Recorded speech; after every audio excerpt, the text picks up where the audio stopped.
ಆಯಿತು. ಇವತ್ತು ಪ್ರತಿ ವರ್ಷದಂತೆ 27ನೇ ತಾರೀಕು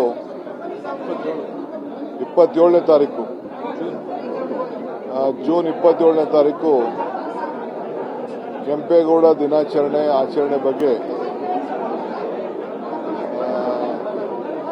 ಸಭೆಯನ್ನ ಕರೆಯುವಂತ ವಾಡಿಕೆ.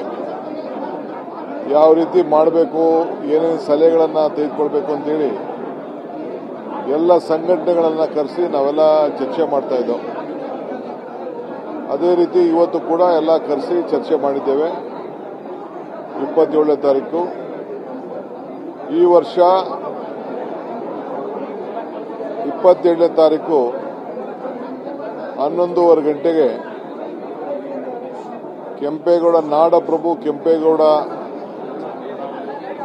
ನೂತನವಾಗಿ ನಿರ್ಮಿಸುವಂತ ಬಡಾವಣೆಯಲ್ಲಿ ಮಾಡಬೇಕು ಅಂತೇಳಿ ತೀರ್ಮಾನವನ್ನು ಮಾಡಿದ್ದೇವೆ. ಸೊ ಬ್ಯಾಂಗ್ಳೂರು ಡೆವಲಪ್ಮೆಂಟ್ ಅಥಾರಿಟಿ ವತಿಯಿಂದ ಹ್ಯಾರಿಸ್ ಮತ್ತು ಸೋಮಶೇಖರ್ ಅವರ ನೇತೃತ್ವದಲ್ಲಿ 15 ಲಕ್ಷ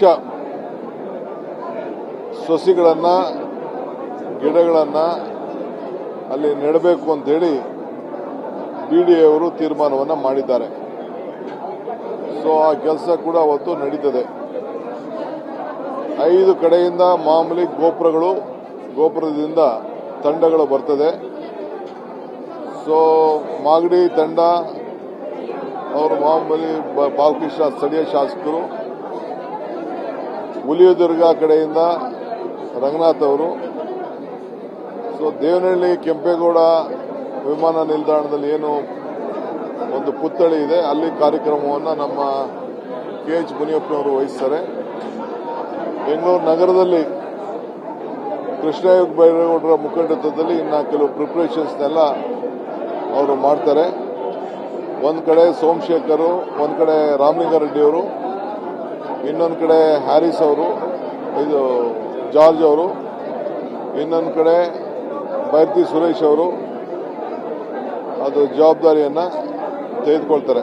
ಸೊ 5 ಗೋಪುರಕ್ಕೆ ಒಂದು ಕಡೆ ಕೃಷ್ಣ ಬೈರೇಗೌಡರ ಜವಾಬ್ದಾರಿಯನ್ನು ಕೂಡ ತೆಗೆದುಕೊಳ್ತಾರೆ. ಸೊ ಅನೇಕ ಸಲಹೆಗಳನ್ನೆಲ್ಲ ಕೊಟ್ಟಿದ್ದಾರೆ. ಸೊ ನಾವೀಗಾಗಲೇ ಕೆಂಪೇಗೌಡರ ಹೆಸರಿನಲ್ಲಿ ಒಂದು ಟೌನ್ ಪ್ಲಾನಿಂಗ್ ಕಾಲೇಜ್ ಮಾಡಬೇಕು ಅಂತೇಳಿ ನಾನು ಹಿಂದಿನ ತೀರ್ಮಾನ ಮಾಡಿದ್ದೆ. ಅದಕ್ಕೀಗಾಗಲೇ ಸಿದ್ಧತೆಗಳೆಲ್ಲ ಕೂಡ ನಡೀತಾ ಇದೆ.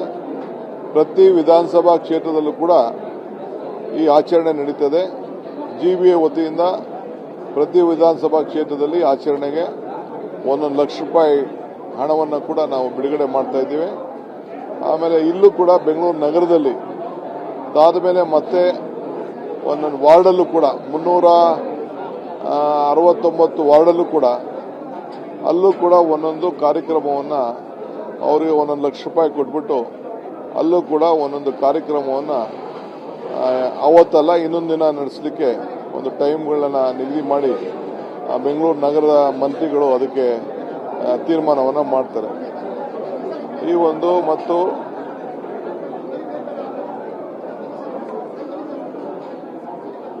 ದೇವನಹಳ್ಳಿ ವಿಮಾನ ನಿಲ್ದಾಣದಲ್ಲಿ ಥೀಮ್ ಪಾರ್ಕ್ ಅನ್ನ ಅದು ಕಂಪ್ಲೀಟ್ ಆಗಿದೆ. ಅದನ್ನ ಸಾರ್ವಜನಿಕರಿಗೆ ಅವಕಾಶ ಮಾಡಿಕೊಡ್ಬೇಕು ಅಂತೇಳಿ ಈಗಾಗಲೇ ಕೃಷ್ಣ ಬೈರೇಗೌಡರು ರೆಸ್ಪಾನ್ಸಿಬಿಲಿಟಿ ತೆಗೆದುಕೊಂಡು ಜಲ್ದಿ ಮುಗಿಸ್ಲಿಕ್ಕೆ ಅವರು ಈಗಾಗಲೇ ಕಾರ್ಯಕ್ರಮ ರೂಪಿಸಿದ್ದಾರೆ. ಆ ಕೆಲಸ ಕೂಡ ಆಗ್ತದೆ. ಯಾರು ಸ್ವಾಮಿಗಳು, ಯಾರು ನಾಯಕರುಗಳನ್ನ ಯಾರು ಆಹ್ವಾನಿಸಬೇಕು ಅಂತೇಳಿ ಕೃಷ್ಣ ಬೈರೇಗೌಡರು ಆ ಜವಾಬ್ದಾರಿ ತೆಗೆದುಕೊಂಡು ಅದನ್ನು ಮಾಡ್ತಾರೆ. ಸಂಘಟನೆಗಳು ಕೂಡ ಅವರೇ ಸಂಪರ್ಕವನ್ನು ಇಟ್ಕೊಂಡು ಎಲ್ಲೆಲ್ಲಿ ಜವಾಬ್ದಾರಿ ತೆಗೆದುಕೊಂಡು ಮಾಡ್ತಾರೆ. ವಕೀಲರ ಸಂಘದವರು ಕೂಡ ಅವರು ಪ್ರತ್ಯೇಕವಾಗಿ ಅವ್ರದ್ದೊಂದು ತಂಡ ಎಷ್ಟಿದೆ ಅದು ಸಂಪೂರ್ಣವಾದ ಜವಾಬ್ದಾರಿ ಅವರು ಕೂಡ ತೆಗೆದುಕೊಂಡಿದ್ದಾರೆ. ಇದಲ್ಲದೆ ಬರೀ ಒಂದು ಜಾತಿ ಒಂದು ಧರ್ಮಕ್ಕೆ ಸೀಮಿತ ಅಲ್ಲ, ಬೆಂಗಳೂರು ನಗರ ಮತ್ತು ರಾಜ್ಯಕ್ಕೆ ಆಸ್ತಿ ಕೆಂಪೇಗೌಡರು.